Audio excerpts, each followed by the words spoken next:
Hey everybody, it's Sensei Sid from Fields Karate with your next Karate at Home video assignment. Today we're going to work on our back fist. But before we get into that, like all of our training sessions, I want you to start your training session today with stretches and calisthenics. Make sure that you warm your muscles up.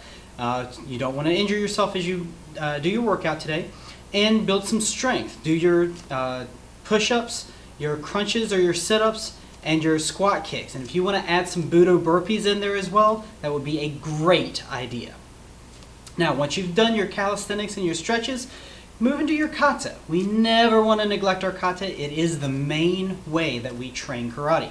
So, as before, I want you to do every kata you know at least 3 times. But I don't want you to do any fewer than 10 kata total. This is going to give you a good workout, and if you can do all of those back to back to back, then you are doing very, very well. Chances are you'll need to take a break in between your katas, and that's okay. They don't have to be done back to back to back. But you want to do as many as you can without compromising any of your technique or any of your speed and strength in your kata the best you can. So start pushing yourself on those. Now, once you've done your kata, then you can move into your focus for this session, and that's going to be our back fist. Now, to practice your back fist today, you are going to need a little bit of help and a little bit of equipment. You're going to need someone to hold one of these for you. Any stick will do. I would not use like your mom's favorite broom, but a good hardwood broomstick or a mop handle, something along those lines would be just fine. I'm using a shorter one, but if you need to use one that's a little bit longer, you can do that. The shorter one will come in handy a little bit later if you have a shorter one to use. So, I don't have anyone here to help hold the stick for me, and that's what you'll need a partner for, is to hold that stick straight up and down, just like this. But what I do have is a punching bag. So I'm going to use a punching bag for now, but you're actually going to use a preferably a hardwood stick for this drill. Now you're going to pick your own stance. I don't care if you use a Kibadachi or a Zenkutsudachi. Either one of those will work. Whichever one you choose, make sure it's a good one. I'm going to do this out of a Kibadachi, and I want you to do a back fist at your target, on your stick. For me it's the bag, for you it'll be a stick. And I want you to practice throwing your back fist at that stick. And I want you to just go slow to start. And then I want you to speed up. Now, after you've done this a while and you've gotten a feel for how close you can get to that stick, I want you to throw your back fist as fast as you can without hitting the stick.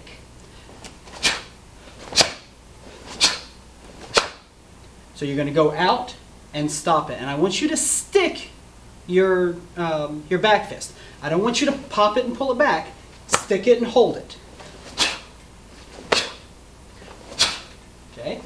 Now, there are times when we do pop a back fist and it goes out and back, and that's fine.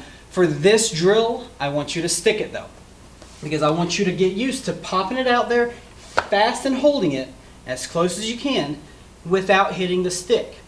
And this is one of the reasons I want you to use a hardwood stick. It's a motivation for you as the trainee to not make the mistake of losing control of your back fist. So what this is about is not just the technique of your back fist. Make sure that you chamber up and it goes out straight, just like we always do. But this is going to train you to maintain control. Much of what we train in karate is not just how to throw a devastating strike, but how to control that strike so that it doesn't have to be as devastating if it doesn't need to be. Because remember, our goal in karate training as self-defense martial artists is to stop a fight. Our goal isn't to hurt the other guy. It's to make sure that they can't hurt us. That's what we're going for. And so sometimes we need to throw a strike, but it doesn't necessarily have to be full strength all the time, every time. So this is a practice in your control. Now, once you've done that, and I want you to do those back fists at least 50 times. If you can go for 100, go for it. But no fewer than 50 times, so 25 with each hand. And again, popping that out there as fast as you can, holding it without hitting your target. You want to get as close as you can. You want to try to get it close enough that the hairs on the back of your hand are touching it. You can feel it, but you're not actually making contact with the back of your hand. Now, once you've done that at least 25 times with each hand, so a total of 50, then you can move into your conditioning for the day. And that's where a shorter stick is going to come in handy. I want you to get into a good kibadachi, straddle leg stance, and I want you to take that stick and I want you to hit the outside of your thigh. Make sure that you tighten your thighs up nice and strong, and I want you to tap and work your way down toward your knee, not all the way to the knee, but down toward it and then back up. And I want you to do this for about a minute. And then when that minute is over, I want you to switch and do it on the other leg. Work your way down and then work it back up toward your hip, up and down your leg. Okay? So that's going to be your leg conditioning for today, making your legs hard. If you can get used to taking shots like this, if someone were to kick you in the thigh, so long as it's tight, it's not going to hurt you nearly as much. And remember, that's much of our karate training is preventing others from hurting us. It's not so much about hurting the other guy, though it's sometimes necessary, but it's about making sure that we don't get hurt or our loved ones don't get hurt. So that's why we want to harden our bodies, and that's what this drill is for. So while you guys are at home and off away from the dojo, take some time, block it out on a regular basis, and go through these videos. Go through and do these assignments. If you need to break them up into more than one assignment, that's okay.